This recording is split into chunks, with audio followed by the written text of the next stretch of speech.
असेल तर ते सुद्धा विचार करण्यात येईल. एक आम्ही भरलेले माहिती आज असले माहिती बरोबर आहेत का, बदलायचं का, आणि दुसरा तुम्ही ASDDला आहेत का या विषयासाठी करण्यात येईल. हे दोन काम महत्त्वाचं करणार आहेत. आणि त्यासाठी आपल्या राज्यामध्ये 1,253 BLO कामावर असणार. काम मोठा असल्यामुळे BLOला मदत करण्यासाठी सुद्धा आम्ही सूचित केलेलं आहे. काम मोठा असेल तर त्यांना मदत करण्यासाठी इतर फील्ड लेवल वर्कर्स आहेत त्यांच्यासोबत काम करणार आहेत. आणि ह्या प्रोग्राम खालीलप्रमाणे राहणार. प्रशिक्षण 20 ते 29 जूनमध्ये होणार. आपल्याला माहिती आहे की आपल्या राज्यामध्ये आता सेन्ससचा हाऊस टू हाऊस एन्युमरेशन चालू आहे. म्हणून राज्यांनी विनंती केलं होते सेन्ससच्या हाऊस टू हाऊस एन्युमरेशन पूर्ण होईलपर्यंत SIRचं काम सुरू करू नये असं विनंती केले. त्याप्रमाणे ECIने ते मान्य केले. आणि हे आपल्याला सेन्ससचा हाऊस टू हाऊस एन्युमरेशन झाल्यानंतरच हे आपले SIR सुरू होणार आहेत. आणि 30 जूनपासून 29 जुलैपर्यंत आमच्या BLO घरोघरी येणार आहेत हे तपासणीसाठी. या वेळामध्ये आपल्या मतदारांनी काय त्यांना माहिती द्यावे ते फार महत्त्वाचे आहे. मी सांगितल्याप्रमाणे आपल्याला असलेल्या माहिती बरोबर आहे म्हणून सांगणे आणि absent, shifted, dead and duplicate बाबत माहिती असेल तर सांगणे. या व्यतिरिक्त आपण 2002 ते 4 मध्ये SIR पूर्वी झाले होते त्या वेळामध्ये आपण कुठे होते त्या माहिती देणे गरजेचे आहे. त्याला आपण मॅपिंग म्हणतो. त्या काम इंटरनली आम्ही 2 महिन्यापासून करत आहे. त्यामध्ये आजपर्यंत 72% मॅपिंग पूर्ण झालेले आहे. म्हणजे आज यादीमध्ये असलेले लोकांच्या 72%चा मॅपिंग 2002 ते 4च्या यादीसोबत झालेला आहे. 2 ते 4 असा का आम्ही शब्द वापरतो. सर्वांनी लक्ष ठेवावे की आपण आज कुठेही मतदार असेल तर महाराष्ट्रामध्ये 2002, 3, 4 मध्ये तुम्ही कुठेही असेल तर किंवा तुमच्या आई वडील देशामध्ये कुठेही असेल तर चालते.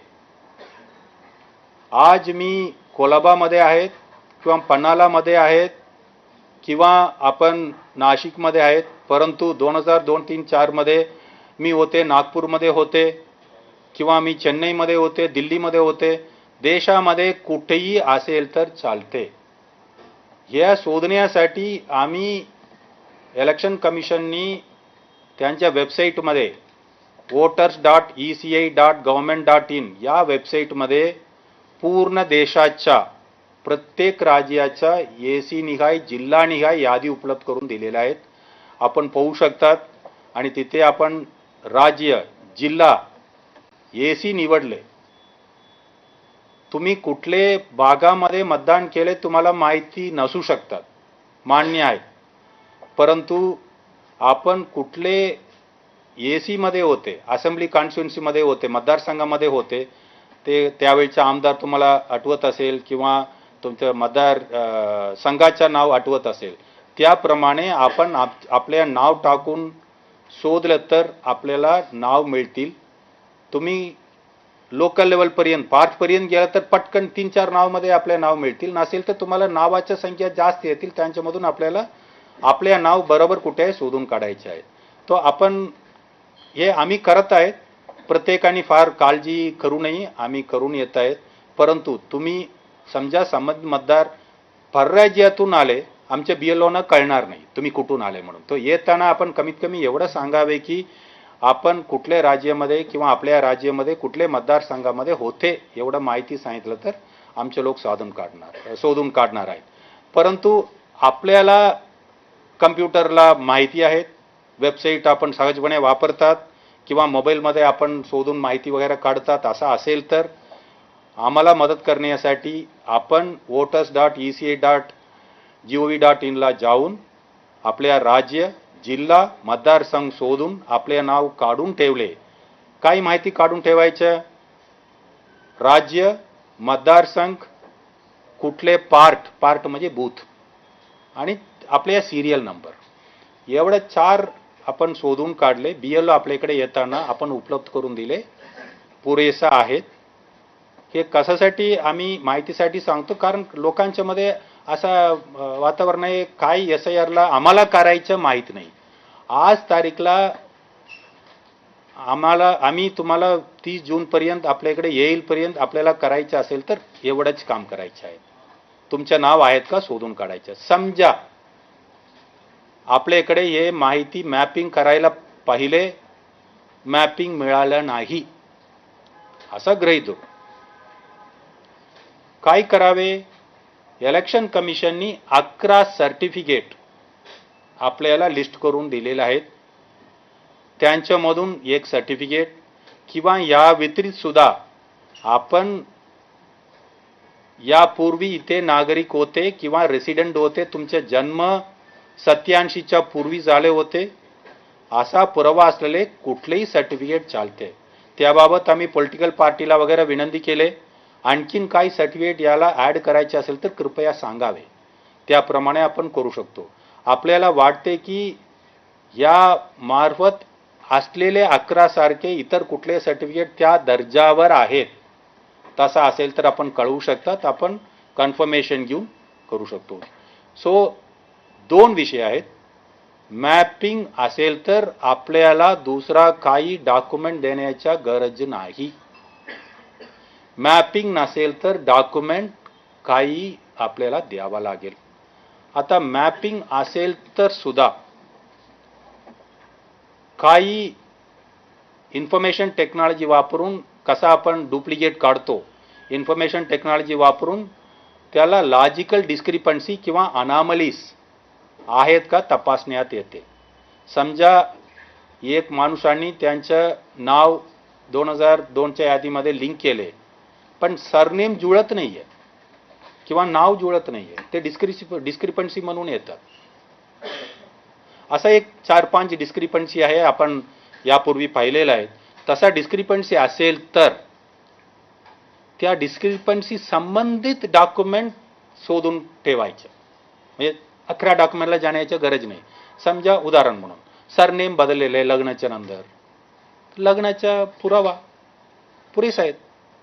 सो आपल्याला अनामली लिस्टमध्ये असेल, मॅचिंग होत नसेल, त्या संबंधित डॉक्युमेंट आपण काढून ठेवावे. आता काही लोकांचे प्रश्न असा आला की साहेब या 1 महिन्यामध्ये मी नाहीये, मी बाहेर आहे, मी काय करू? त्यांच्या फॅमिलीमध्ये असलेले कोणीही त्यांच्यासाठी माहिती देऊ शकतात, सही करू शकतात. बरोबर आहे. समजा चुकून ते सुद्धा राहिले, कोणीही नाही घरी, साहेब मी 29 जुलैच्या नंतरच येणार, काही प्रॉब्लेम नाही. त्या वेळेला आमच्या ड्राफ्ट पब्लिकेशन होऊन फायनलसाठी चालू असते. त्या वेळामध्ये आपण कृपया फॉर्म 6 भरावे. आपण 1 महिना इथे नाही म्हणून आपल्या यादीमधून काढण्याचा विषय नाही. ड्राफ्टमध्ये तुमचे नाव नसणार कारण तुम्ही नाही म्हणून, परंतु ड्राफ्ट प्रसिद्धी केल्यानंतर आपण आपल्या फॉर्म नंबर 6 यापुढे फॉर्म नंबर 6 डिक्लेरेशन सह द्यायचे आहे. म्हणजे आपण तपासतो ना, त्याप्रमाणे आम्ही या देशाचा नागरिक आहे, त्यासाठी काय आहे तो डिक्लेरेशन सह द्यायचा आहे. सो तुम्ही 1 महिना नाही म्हणून सुद्धा फार मोठा, म्हणजे 1 महिन्यामध्ये करावे आमच्या विनंती आहे, जेणेकरून आपण ड्राफ्ट यादीमध्ये येणार. पण ड्राफ्ट यादीमध्ये नाही आले म्हणून तुमचा हक्क कुठेही जात नाही. आपण फायनल पर्यंत आपल्या अर्ज भरून देऊ शकतात. या व्यतिरिक्त आम्ही सर्व पॉलिटिकल पार्टीजला विनंती केलेलं आहे, त्यांच्या बूथ लेवल असिस्टंट नेमावे. मी सांगितल्याप्रमाणे 1 लाखपेक्षा जास्त BLO बूथ लेवल ऑफिसर काम करणार आहेत, परंतु त्यांच्यासोबत सर्व व्यवस्थित चालू आहे का असा ट्रान्सपरन्सी ठेवण्यासाठी, तसेच मदत करण्यासाठी प्रत्येक पक्षांना आम्ही विनंती केलेलं आहे. आजपर्यंत सर्व पक्ष मिळून 1,13,000 BLA बूथ लेवल असिस्टंट पार्टीने नेमणूक केले आहेत. हे सर्व पार्टी मिळून आहेत. म्हणजे 1 लाख म्हणजे 1 लाख बूथला नेमणूक झाल्या असं गृहीत धरू नका. कारण हे काही पार्टीनी 60,000 नेमलंय, काही लोकांनी 30,000 नेमलंय. सो आम्ही विनंती केलेला आहे तो सर्वांनी नियमा म्हणून त्यांनी सुद्धा सिरियसली घेतलं आहे. Every party has assured that they will appoint the BLA. या व्यतिरिक्त आजपर्यंत मॅपिंग किती BLAच्या नियमणूक झाले ते प्रेस नोटलाच आम्ही पार्टी निघाय जिल्हा निघाय माहिती दिलेलं आहे. आपण पाहू शकतात.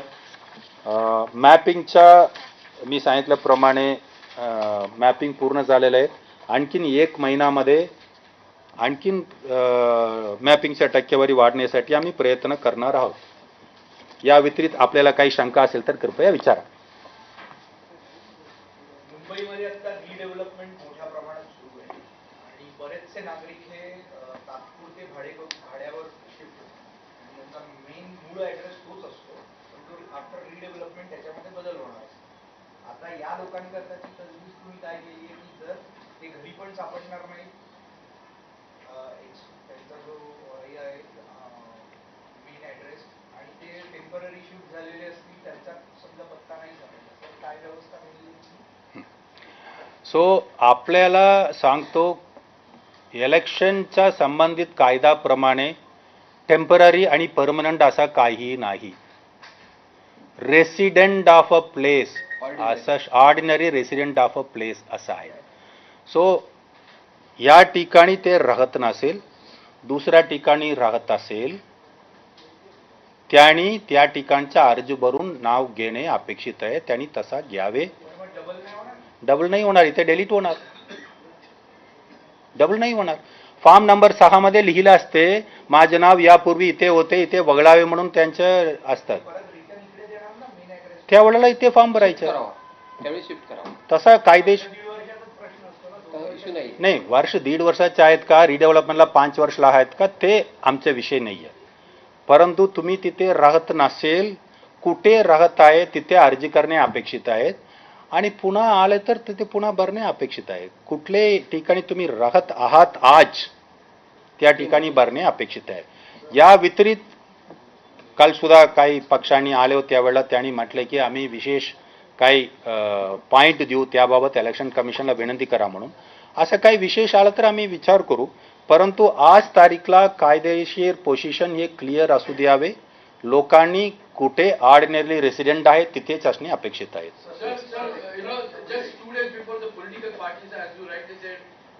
Almost 36 points representation. Two simple questions. I may be ignorant, but just to understand for the readers, they have been claiming, in fact,